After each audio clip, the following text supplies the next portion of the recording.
A top U.S. commander says China has fully militarized at least 3 of the man-made islands it built in the South China Sea.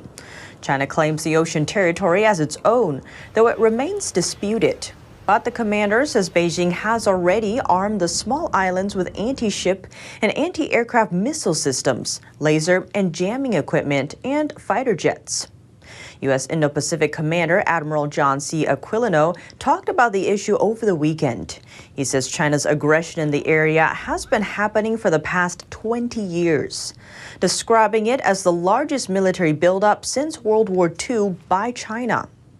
He pointed out these actions come in stark contrast to Beijing's assurances that it would not transform the artificial islands into military bases.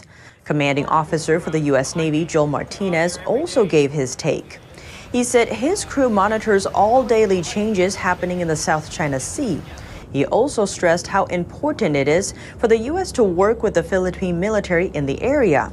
The opportunity to work with the Philippine military is critical right now as we strengthen our ties, our relationships, as we both have a shared vision and a common goal for a free and open Indo-Pacific region.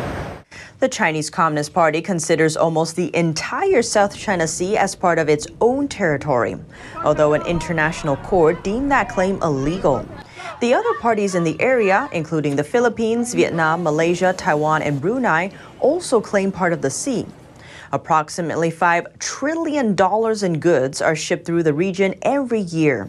The United States has no claims in the area itself, but has deployed Navy forces for decades to promote free navigation in international waterways.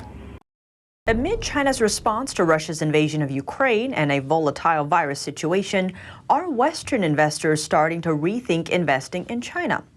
A new report shows capital flowing out of the country at a rapid pace. NTD's Don Ma has the story. Been pulling money out of China on a large scale since Russia attacked Ukraine. This suggests investors may be seeing China in a new light after how Beijing responded to the invasion. But a new IIF report also says it's premature to draw any definitive conclusions.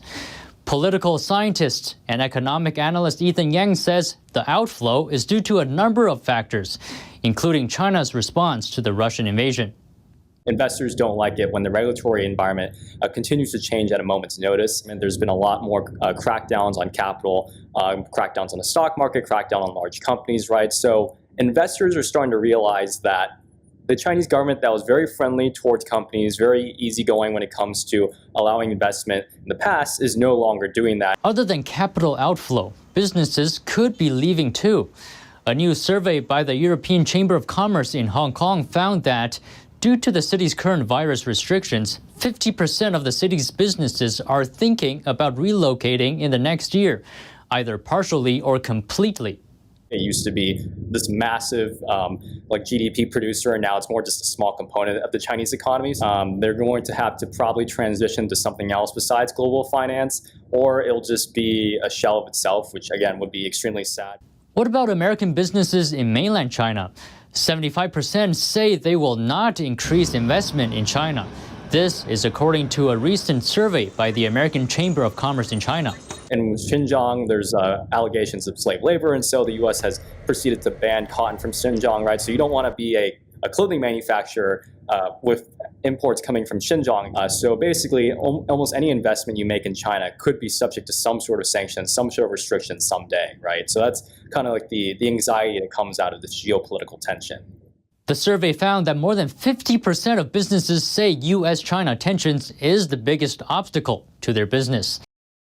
In times of trouble, what are the most valuable resources a country can have? The answers may vary, but 2 things always top the list: food and energy. Looking at the energy issue, the U.S. is exporting oil to China. As a net petroleum exporter, 7% of U.S. oil exports went to China last year. Only 3 countries bought more oil from the U.S. than China did: Mexico, Canada, and India. Right now, China is the world's largest oil importer. The country has dramatically increased its oil imports over the past 2 decades. Back then, China's oil imports were at approximately the same level as other developing countries like India. But in 2017, China's imports surpassed U.S. levels, and Beijing became the world's leading importer. And that growth from 2015 to 2019 amounts to over 40% of the world's total. But that's not all. The pandemic boosted that import ramp up even more. Starting late 2019, China's crude oil imports saw significant growth, totaling over 7% compared to the previous year. As for where China's getting that oil, Saudi Arabia, Russia, and Iraq were among its top sources in 2020. But last year's numbers saw a shakeup. 2021 was the first year in decades that China's oil imports actually declined. According to Chinese customs data released early January, imports dropped by almost 5.5%. What was behind the decline?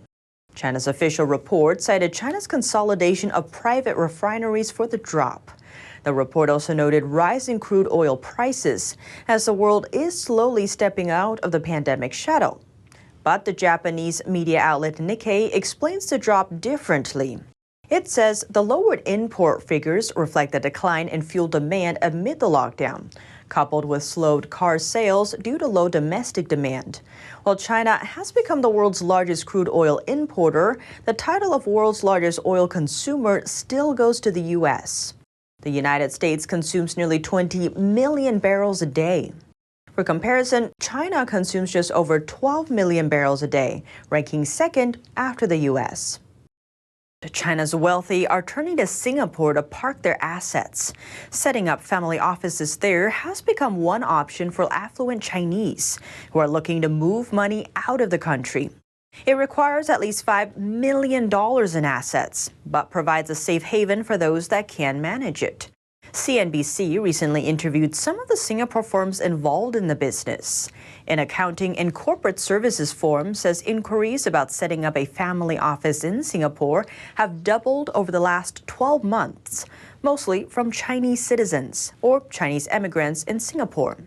Singapore has proven an attractive option for two reasons: its large Chinese-speaking communities and the absence of a wealth tax.